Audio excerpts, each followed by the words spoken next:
Welcome friends. आज आपल्याला या लेक्चरमध्ये सामाजिकरण ही एक समाजशास्त्रातली अतिशय महत्त्वपूर्ण संकल्पना समजून घ्यायची आहे. वस्तुतः सामाजिकरण ही प्रक्रिया प्रत्येक जन्माला येणाऱ्या व्यक्तीसाठी, मुलासाठी अतिशय आवश्यक असते, किंबहुना ती अनिवार्य असते. अर्थात सामाजिकरण म्हणजे नेमकं काय? आपण या भूतलावर राहतो, एक विस्तीर्ण समाज आणि समाजाने निर्माण केलेल्या या संस्कृतीमध्ये, या संस्कृतीच्या मूल्यांच्या, प्रमाणकांच्या आणि नियमनांच्या या सगळ्या जाळ्यामध्ये आपण जन्म घेतो, मरतो, पुन्हा जन्म घेतो, अशी ही साखळी ती सतत सुरू असते. याचा अर्थ असा की समाज आणि व्यक्ती यांच्यामध्ये अंतर आहे. समाज हा चिरंजीवी आहे, तो शाश्वत आहे. समाज कधीही संपत नाही. व्यक्ती मृतप्राय आहे, तो संपतो. म्हणजे व्यक्ती समाजात जन्म घेतो, तो मृत पावतो. पुन्हा नवीन सभासद येतात, या समाजरूपी जाळ्यामध्ये ते जगतात, आपले जीवन व्यतीत करतात. कालांतराने पुन्हा नवीन सभासद येतात, कालांतराने पुन्हा नवीन सभासद येतात. असं सतत चक्र सुरू असतं. याचाच अर्थ समाज शाश्वत आहे, व्यक्ती नाही. मग ही वस्तुस्थिती लक्षात घेतल्यानंतर सामाजिकरण म्हणजे काय हे समजण्यास थोडंसं सोपं. म्हणजे या अगोदरच अस्तित्वात असलेल्या समाजरूपी जाळ्यामध्ये व्यक्ती ज्यावेळेस जन्म घेतो त्यावेळेला हे सगळं, हे जाळं, हे समाजाचं विस्तीर्ण हे रूप, हे समाजाचं जटिल रूप, त्यातल्या प्रथा, परंपरा, संस्कृती, विश्वास, मूल्ये, श्रद्धा, प्रमाणके, मूल्ये, आदर्श, व्यवहाराचे नियम, हे सगळे व्यक्तीला लहानपणापासून हळूहळू हळूहळू हळूहळू आत्मसात करत ते शिकावे लागतात. म्हणजे हे सगळं, हा जो सगळा समाजाचा हा डोलार आहे, समाजाचं हे सगळं रूप आहे, समाजाची ही सगळी वास्तविकता आहे, ती व्यक्तीला जन्मापासूनच ती शिकून घ्यावी लागते. म्हणजे सामाजिकरण ही शिकण्याची प्रक्रिया आहे. म्हणजे अर्थात हा अर्थ थोडासा अधिक स्पष्ट झाला असं होतं. म्हणजे की व्यक्तीचं सामाजिक प्राण्यात रूपांतरण करणारी जी कोणती प्रक्रिया असेल त्या प्रक्रियेला सामाजिकरण असं आपण म्हणू शकतो. हा असा सरळ आणि सोपा अर्थ या सामाजिकरण प्रक्रियेचा आहे. वस्तुतः अधिक स्पष्ट अर्थ या प्रक्रियेचा समजून घ्यायचा असेल तर एका उदाहरणाने आपल्याला हा अर्थ समजून घेता येऊ शकतो. जसं की एक कुटुंब आहे आणि त्या कुटुंबात सर्व सुखसोयी, संपन्नता, सगळं सधन ते कुटुंब आहे.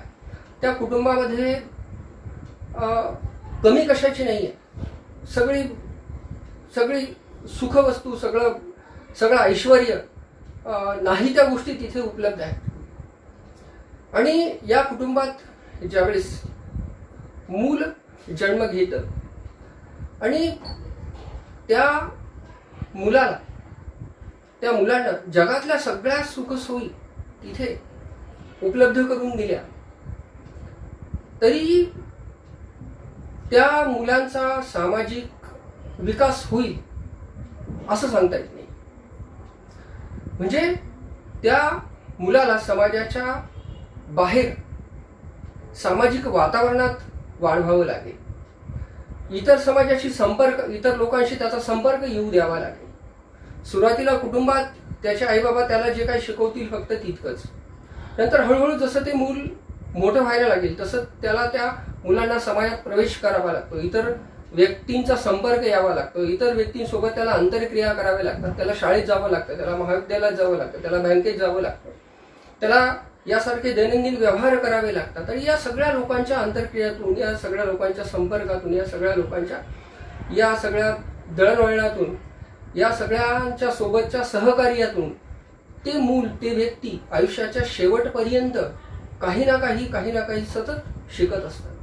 अर्थात हा सगळा समाजाचे व्यवहार, या सगळ्या भूमिका, हे सगळे, या सगळ्या आंतरक्रियातून तो हे सगळं शिकत असतो. म्हणजे की एकूण समाज शिकण्याची ही प्रक्रिया आहे.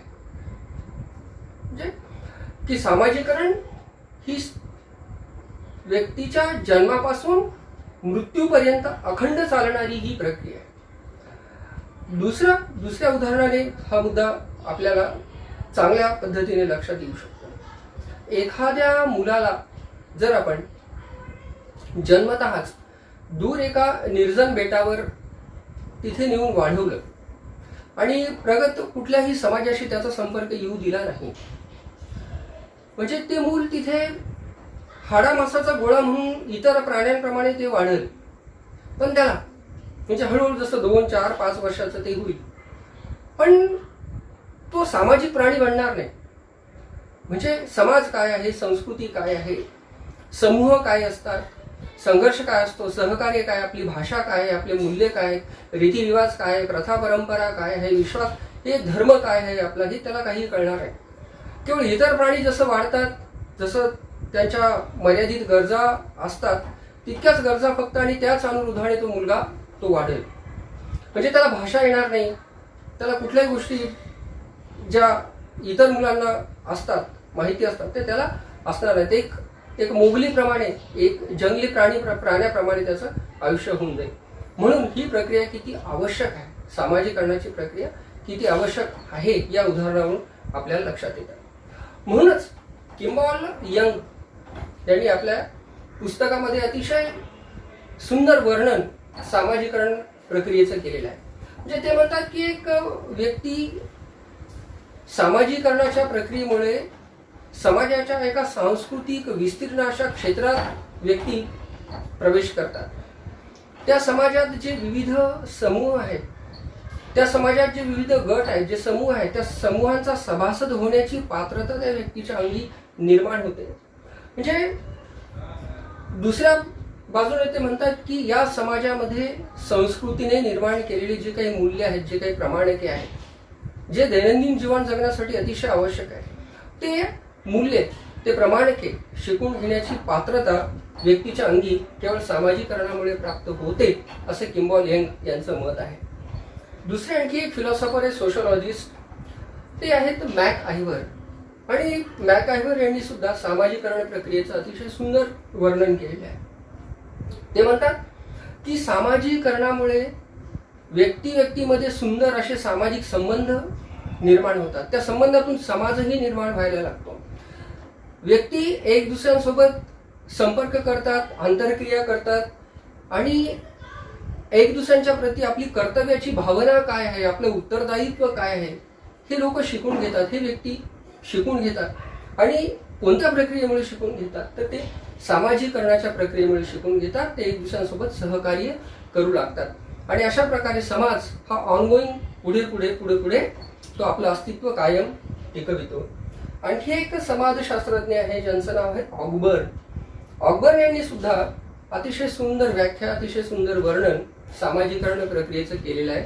ते काय म्हणतात, एक समाजाचे जे आदर्श मूल्ये प्रमाणके आहेत, एकूण समाजाची जी काही संस्कृती आहे, त्या संस्कृतीनुसार, त्या नियमांनुसार, त्या मूल्यांनुसार वर्तन करण्याची, वागण्याची, व्यवहार करण्याची जी क्षमता आहे, जी व्यक्तीला प्राप्त होते, ती केवळ सामाजिकरण प्रक्रियेमुळेच होते, असं वर्णन, अशी व्याख्या ऑगबर्न हे करतात.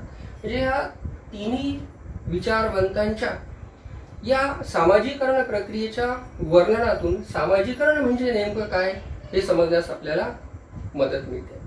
म्हणजे थोडक्यात सामाजिकरण म्हणजे काय, तर सामाजिकरण ही अशी प्रक्रिया आहे की ज्या प्रक्रियेमुळे व्यक्तीचे सामाजिक प्राण्यात रूपांतर होते. त्यानंतर की सामाजिकरण प्रक्रियेमुळे समाजही नियंत्रणात राहतो. त्यानंतर सामाजिकरण प्रक्रियेमुळे समाजाचं अस्तित्व टिकून राहते, समाजाची संस्कृती टिकून राहते, समाज सुसंघटित रूपात पुढे प्रगती करण्यास समाजाला मदत मिळते. दुसऱ्या बाजूने व्यक्तीलाही सामाजिकरणाचा फायदा होतो. व्यक्तीच्या व्यक्तिमत्व विकासातही सामाजिकरणाची महत्त्वपूर्ण भूमिका आहे. व्यक्तीचे व्यक्तिमत्व जे विकसित होते ते केवळ सामाजिकरणाच्या प्रक्रियेमुळेच विकसित होते. शिवाय ही अखंड चालणारी प्रक्रिया आहे. व्यक्तीच्या जन्मापासून ते मृत्यूपर्यंत चालणारी ही प्रक्रिया आहे. त्यानंतर सामाजिकरण ही सार्वत्रिक प्रक्रिया आहे. म्हणजे की केवळ ती भारतीय समाजातच आहे असं नाही, तर ती जगातल्या सर्वच समाजामध्ये ही प्रक्रिया पाहायला मिळते. शिवाय ही अनिवार्य प्रक्रिया, या प्रक्रियेतून प्रत्येक व्यक्तीला जावंच लागतं. अन्यथा या प्रक्रियेतून व्यक्ती जर गेला नाही तर इतर जंगली पशुमध्ये आणि इतर त्या व्यक्तीमध्ये अंतर राहणार नाही. तो केवळ पशुवत जीवन जगेल, तो सामाजिक प्राणी बनणार नाही. हे असं. आणि जोपर्यंत म्हणजे हा समाज या भूतलावर अस्तित्वात, एकूण या जगातले जेवढे काही समाज आहेत ते या भूतलावर अस्तित्वात जोपर्यंत आहे तोपर्यंत सामाजिकरणाची प्रक्रिया त्या प्रत्येक समाजामध्ये अस्तित्वात राहणारच आहे. समाजाच्या निर्मितीपासून ते समाजाच्या अगदी शेवटपर्यंत ही प्रक्रिया समाजात अस्तित्वात राहतेच. किंबहुना ती अनिवार्य आणि अतिशय आवश्यक अशी प्रक्रिया आहे. मला आशा आहे की सामाजिकरण म्हणजे काय हे तुम्हाला कळालं असेल.